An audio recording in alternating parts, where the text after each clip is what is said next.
Let me be filled with kindness and compassion for the one for whom you love and gave your son for humanity. Increase my love. Help me to love with open arms like you do. A love that erases all the lines and sees the truth. So that when they look in my eyes, they would see you. Even in just a smile, they would feel the Father's love. Let me be filled with kindness and compassion for the one for whom you love and gave your son for humanity. Increase my love. So help me to love with open arms like you do. A love that erases all the lines and sees the truth. So that when they look in my eyes, they would see you. Even in just a smile, they would feel the Father's love. So let all my life tell of who you are, and the wonder of your never-ending love. Let all my life tell of who you are, that you're wonderful and such a good Father. Let all my life tell of who you are, and the wonder of your never-ending love. Let all my life tell of who you are, that you're wonderful and such a good Father. That you are wonderful, such a good Father.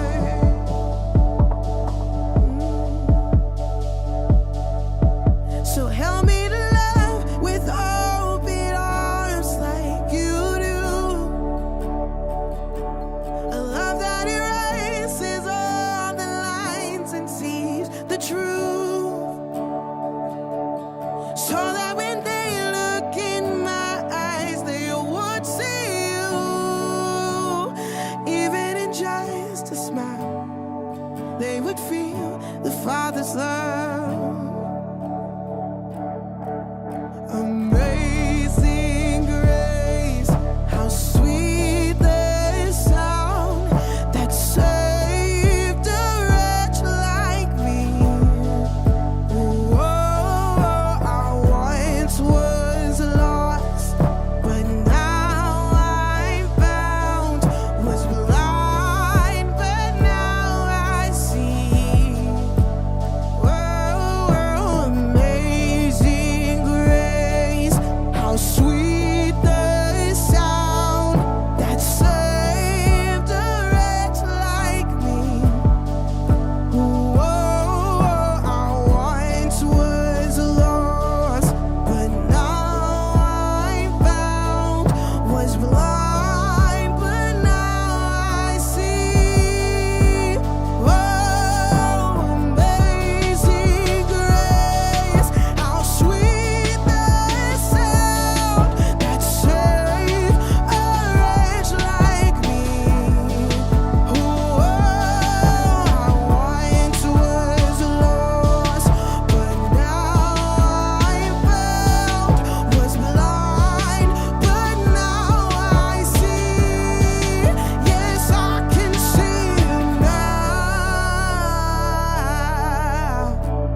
was a moment when the lights went out,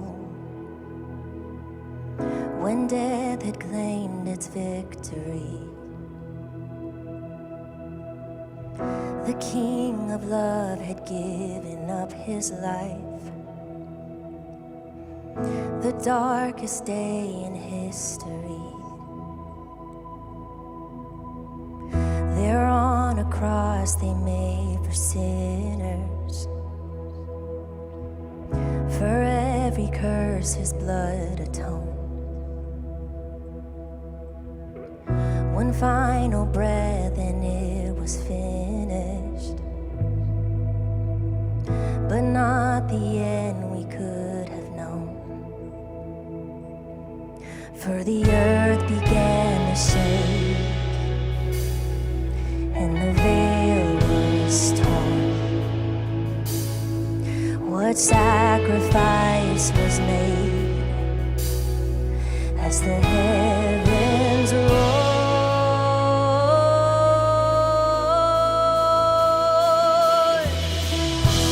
All hail King Jesus!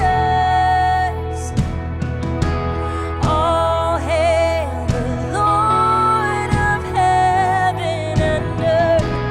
All hail King Jesus! All hail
So a man comes to Jesus and asks, "Who is my neighbor?" He was hoping he'd be excused from having to love specific people from specific tribes who held different cultural values. Like a lawyer, he was trying to cross-examine Jesus because Jesus had just challenged him with this. Matthew 22, 37 through 39, Jesus said, "You shall love the Lord your God with all your heart and with all your soul and with all your mind. This is the first commandment. And the second is like it. You shall love your neighbor as yourself." These words from Jesus, they sound so simple, but why is following this command so hard to embody? Why is it that through our words and our actions, we continue to ask Jesus the question, "Who is my neighbor?" Hoping to escape from giving any form of love that would offer an advantage to those who we culturally disagree with. The reality is that we're immersed in a world of neighbors who exist on the spectrum of near infinite cultural differences. We share this world with human beings that we strongly, vehemently, even violently disagree with. I mean, one look around and the command to love our neighbor, it feels impossible. So here comes this final question in our You Asked For It series, and I'll tell you what, for today's question, you really asked for it. And here it is. Christianity and the culture wars. What's our role? Well, since the creation of the world, there have been countless culture wars. Even before Adam and Eve, there was the fall of Satan and his angels who were cast out of heaven for attempting to upend the culture of heaven. And that pattern of cultures warring against each other, it persists today. Neighbor against neighbor, imago Dei against imago Dei, and to what end? Each of us have been born into this multiverse of warring cultures, all of us subjected to the corruption and the conflict between them. You and I, we didn't choose to be born into American culture, white culture, black culture, Asian, Hispanic, Native American, or Indian culture. Small town culture, cancel culture, environmentally conscious culture, but here we are. There's this German philosopher, Martin Heidegger, who talks about the thrownness of life.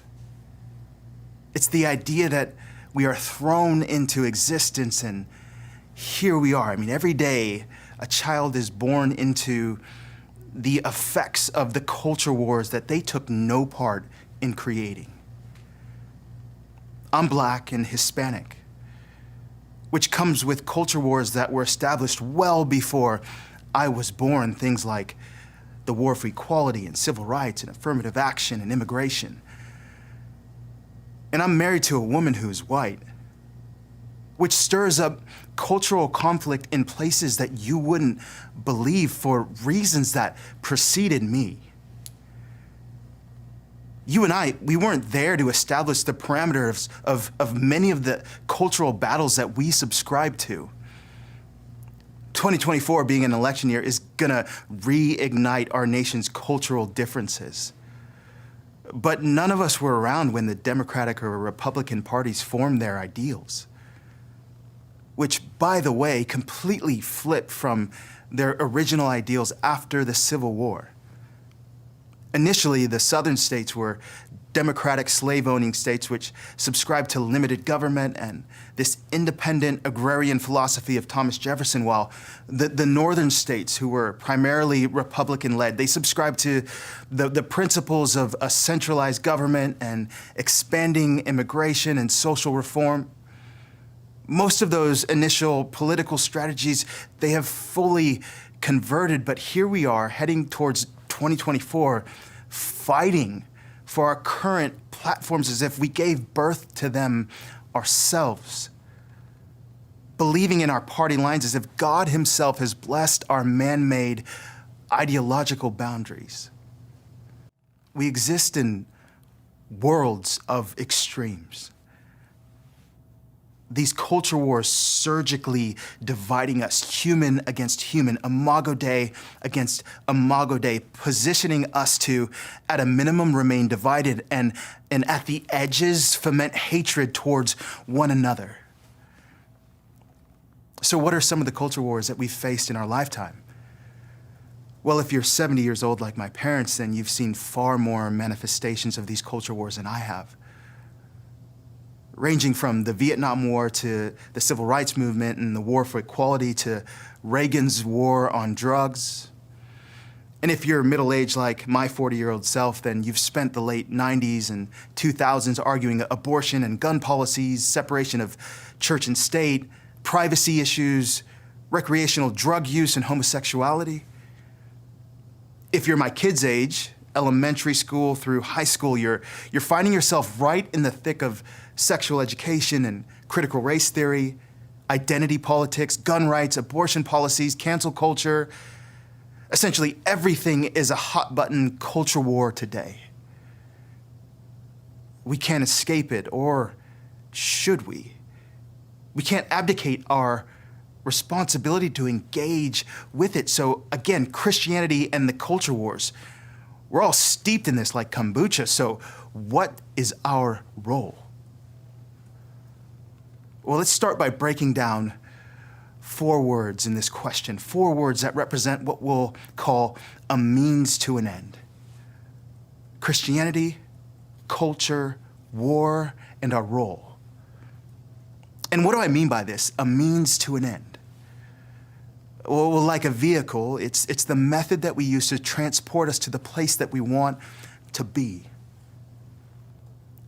So what is Christianity? Christianity is a means to an end. It's the faith, the vehicle that leads us towards knowing Jesus. Culture is a means to an end. Culture makers design culture to produce the future that they desire. War is a means to an end. War is the servant of death. In its wake are ideas and cultures and humanity. For the life of the follower of Jesus, one of these things is protected at all costs. Ideas can die. Cultures can fade away.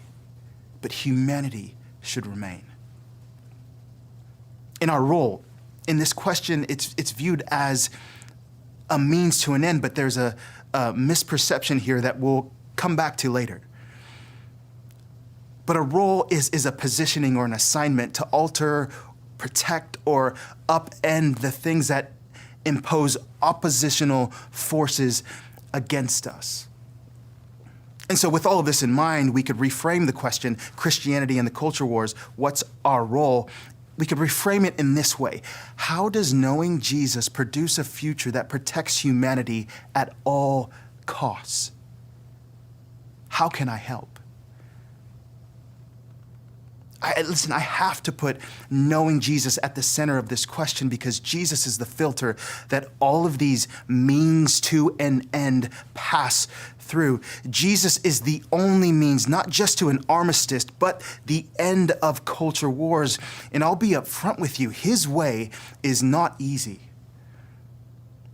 It can be frustrating and so dissatisfying following Jesus. Sometimes in my flesh, I wish there was another way, a way that justifies my arrogance and thinking that I could fix everything if everyone would just listen to my 2 cents. But I'm compelled to follow the words and the actions of Jesus because I believe that the only way to understand what it means to love our neighbor is to follow the lived example of the one who commissioned us to do it.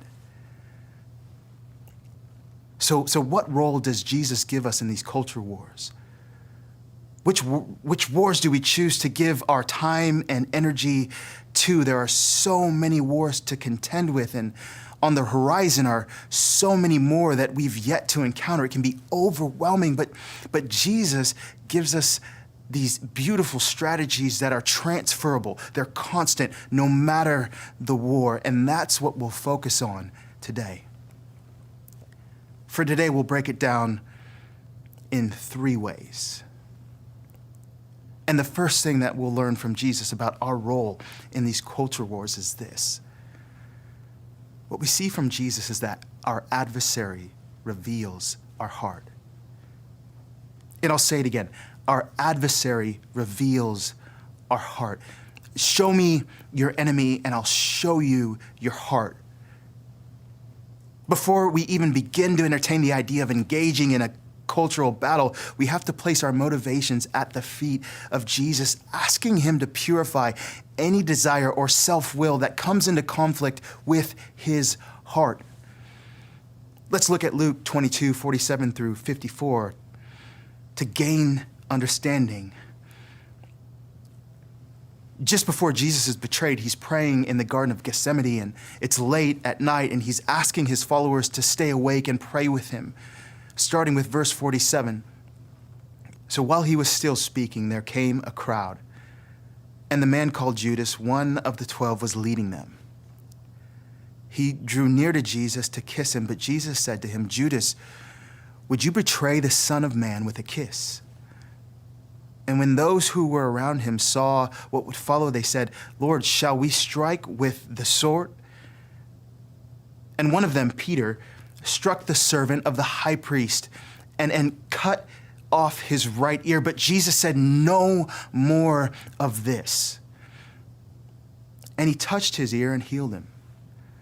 Then Jesus said to the chief priests and the officers of the temple and the elders who had come out against him, have you come out against a robber with swords and clubs? When I was with you day after day in the temple, you did not lay hands on me, but this is your hour and the power of darkness. Then they seized him and led him away, bringing him into the high priest's house, and Peter followed at a distance. Listen, our flesh, our earthly desires will gift us the blinded ability to wage war with the wrong adversary. In his heart, Peter thought that he was defending Jesus from Jesus' enemies. Peter assumed that his intentions were in alignment with Jesus' assignment. In Peter's heart, this new culture that Jesus was establishing needed to be protected at all costs, even if it meant taking the life of that servant. And so Peter, he raises his sword, intending to strike a fatal blow against who he thought was his enemy, but he was unsuccessful. His enemy, this man, is cut down, but he's not destroyed. And there's a deeply important lesson in this. Image bearers are not the enemy. When we raise our swords against the wrong things, we will never win the war. They may be cut down, but they will not be destroyed. It will always result in wasted energy that every time will be a swing and a miss. Peter's adversary in that moment revealed the fault in his heart. And when our hearts are not in alignment with Jesus, we'll find ourselves warring against the wrong adversary. And I'll say that again. When our hearts are not in alignment with Jesus, we'll tragically find ourselves warring against the wrong enemy. And Jesus said to Peter, and he's saying to us today, no more of this.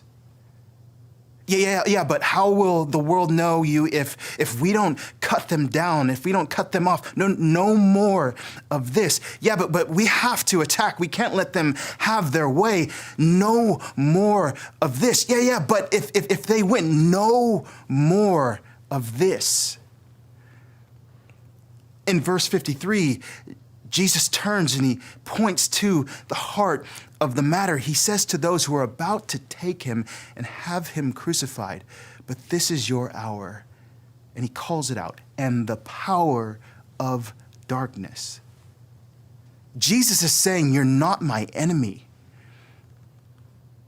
I see you here, but you are not my enemy. It's the power of darkness over you. This is why Jesus, he heals the servant's ear instead of joining in the fight with Peter against flesh and blood. This is what makes Jesus' actions so hard to follow.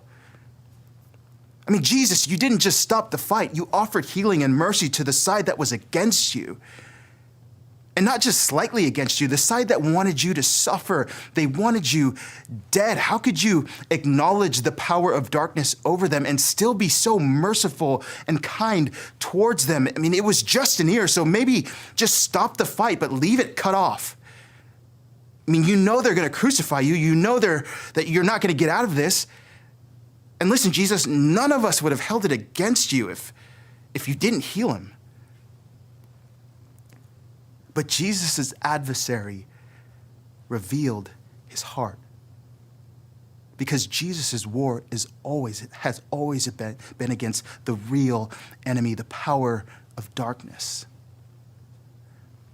This clarity about his adversary, it gave Jesus the ability to love his neighbor even when they opposed him. And by they, I mean us. We who war and sin against him, you and I are offered mercy and love and patience and kindness and forgiveness instead of carnal retribution. And again, this can be so dissatisfying if you follow Jesus, because in today's world, we want him more than anything to overthrow the systems and cultures that conspire to cancel him. We'd raise our swords thinking we're helping him, but I'm not so sure that he'd give our post a like or a retweet or a share. I'm not so sure he'd endorse our methods. In our culture wars, we fight the wrong things when our hearts serve the will of the wrong king. Ephesians 6:12, it reminds us that we're not fighting against flesh and blood enemies, but against evil rulers and authorities of the unseen world, against mighty powers in this dark world, and against evil spirits in heavenly places. So before we raise our sword of political correctness or arrogance or anger or pride, pause and consider these questions. Would Jesus offer kindness to the people we would cut down? What does my adversary reveal about my heart? Is my heart in alignment with the heart of Jesus? The second thing that Jesus teaches us about our role in these culture wars is the primacy of choosing human needs over human rights. Jesus himself should have been protected at all costs. He is righteousness itself. And so his rights should never have been violated. He had every right to go ballistic against every corruption, against every false culture, but he chose the difficult path of meeting our human needs over demanding his human rights. In Isaiah 53, 6-7, we read this prophecy about Jesus' method of dealing with the broken cultures of this world. It says this, all we like sheep have gone astray. We have turned everyone to his own way. And the Lord has laid on him the iniquity of us all. He was oppressed, he was afflicted, yet he opened not his mouth. Like a lamb that is led to the slaughter, and like a sheep that is before its shears is silent, so he opened not his mouth. Well, you might be saying, that's unfathomable and amazing. I'm not Jesus. I've got way too much to say. Plus, Jesus didn't have Twitter or Facebook or Fox News or CNN or the Washington Post. We've got freedom of speech, and it's my right to say exactly what's on my mind because listen, arguing on social media, it saves lives and it converts people and it brings people together in peace and harmony, one tweet or X at a time. When my oldest daughter was 6 years old, over 11 years ago, she was in this soccer league that instituted a silent sidelines soccer game. The parents weren't even allowed to whisper. I'll tell you what, it was the worst 50 minutes of our lives. We had so much to say because our kids were at that stage where they had no idea how to play the game. They just run together in a tight ball wherever the ball went, kicking it everywhere, occasionally stopping to pick some grass or stare off in the distance or to talk to a friend while goals were being scored. And so on that silent day, our blood pressure was through the roof, and our kids would look over at us just confused, and they'd see us just wildly hand waving and trying to encourage with these big expressions on our faces and wildly pointing, trying to get them to go where we wanted them to go, but silently because we couldn't speak. And it was so tough to be quiet. So I can't even imagine what it was like for Jesus to watch a world doing life so terribly. Just running around being dumb and restraining himself from not viciously shouting at us at the top of his lungs. He didn't entertain engaging in the shouting matches that we so eagerly engage in. And add to that, in verse 6, it says, the Lord laid on him the iniquities of us all, our human needs, superseding his human rights.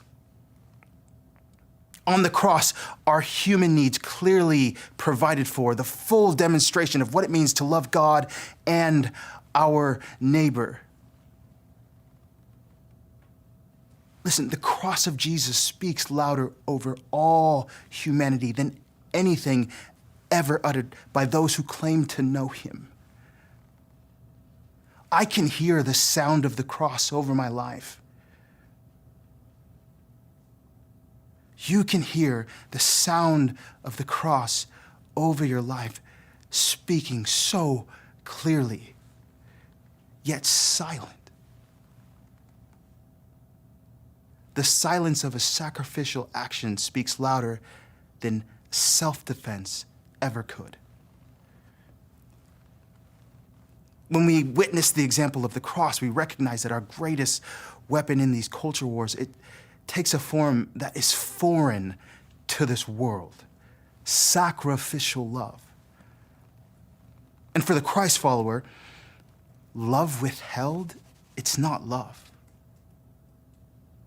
That's why human needs, they supersede human rights. Because we give even when we don't want to. That's so hard for me to give even when I don't feel like it, even when I don't want to. And so how do we do that? Sure, we're not going to take on the sins of the world, but how do we apply the ethic of placing human needs above human rights without demanding the right to slide our 2 cents in? I mean, why would I meet the needs of anyone who is actively against my views on identity politics? Why would I even consider going above and beyond to meet the needs of someone who obnoxiously hopes that fill-in-the-blank candidate gets elected? Why would I ever provide for the essential needs of my neighbors who just had an abortion? I'd rather give them a piece of my mind. But we're following Jesus, his words and his actions, considering what love requires, allowing his ethic to lead us towards the uncomfortable, unpopular places of meeting human needs, the need to experience the sacrifice of love, standing above our human right to withhold it. This has always been the heart of the Father.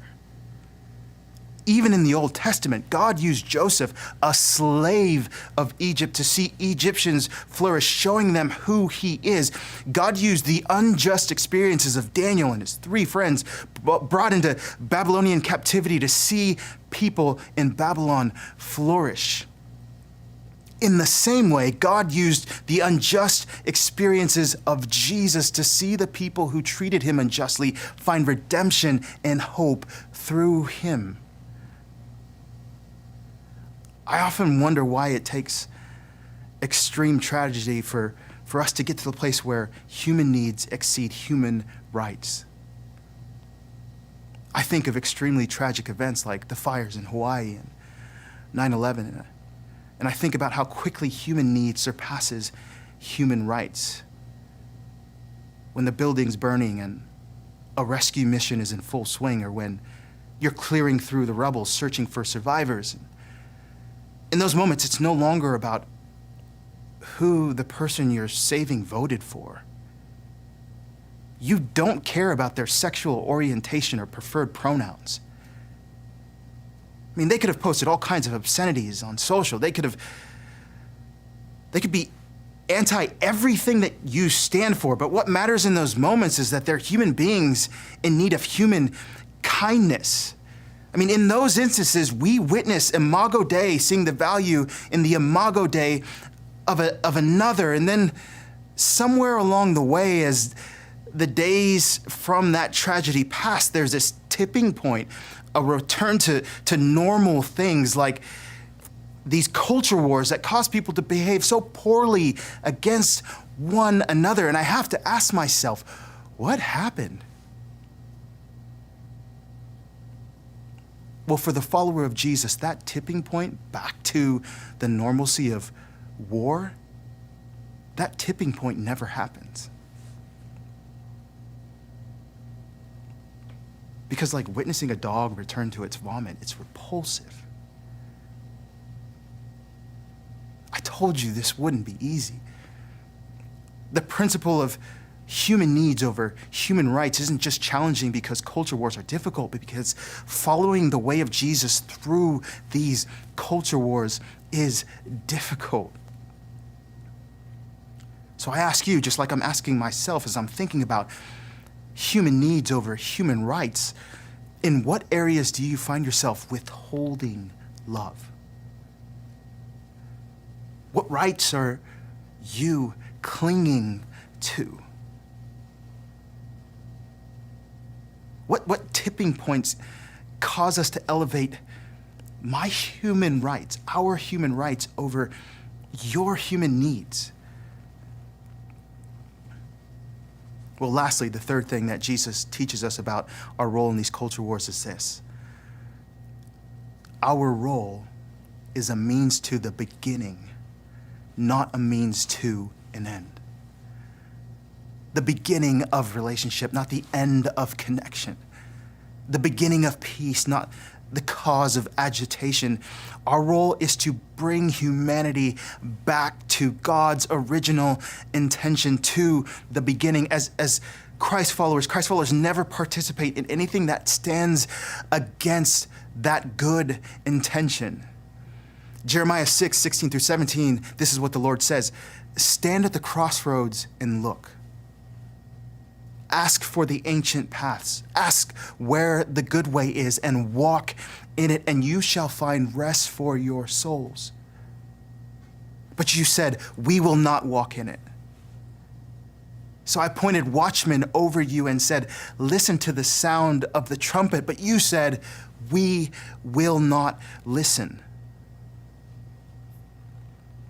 Our role in these culture wars is to bring people back to that ancient path, back to where the good way is that God established even before the beginning, back to the good way that is only known through the example of the selflessness and sacrifice that we witness through the life, the death, and the resurrection of Jesus. Every Christ follower is an appointed watchman, responsible for ensuring the way of love, that the way of love is seen and known, pointing humanity, even if the response is, we will not listen, back to Jesus through our actions, through our daily decisions to love our neighbors. So practically speaking, what does it look like to point people towards that ancient path, that good way?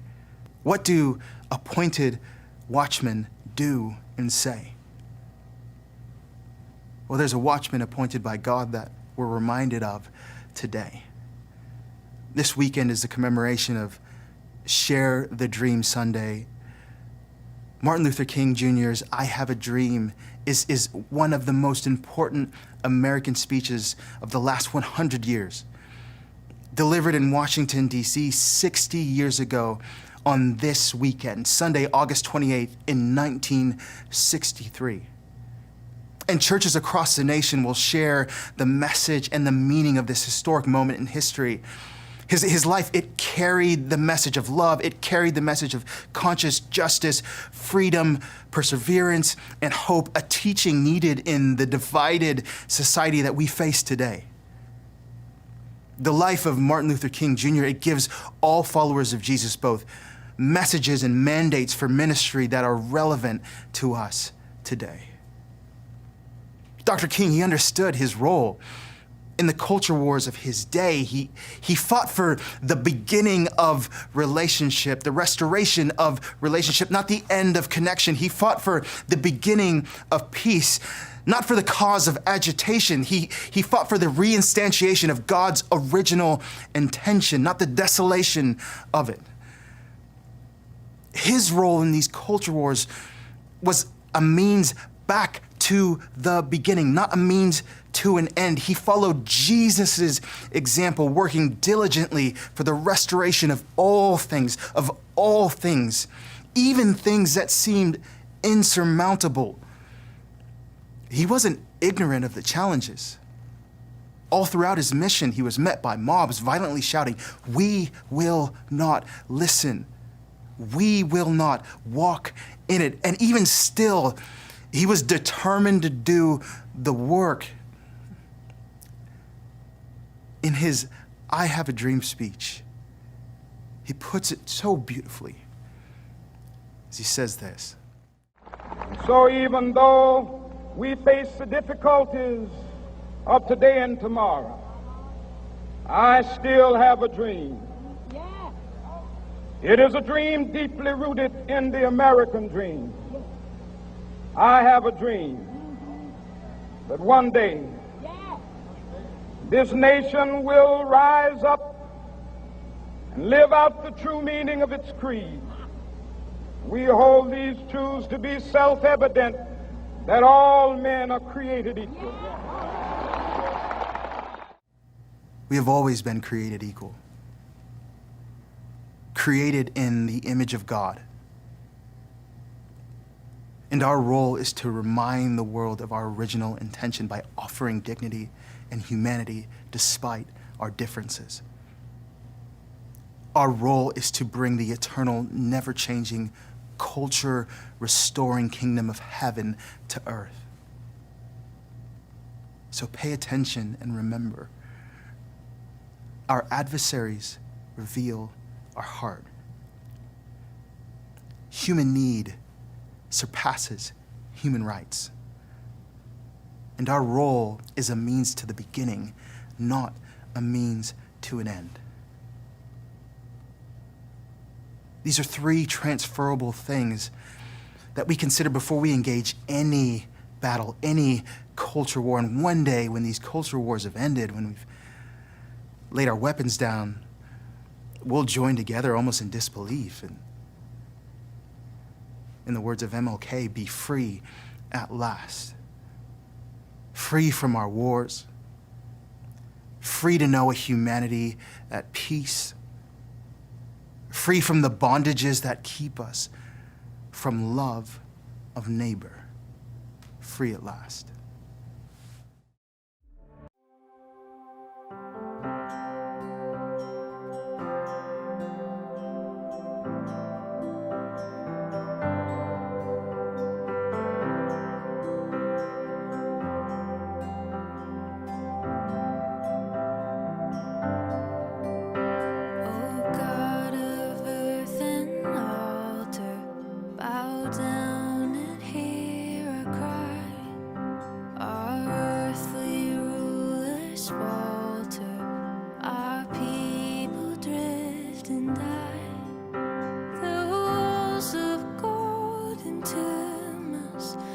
Swords of scorn did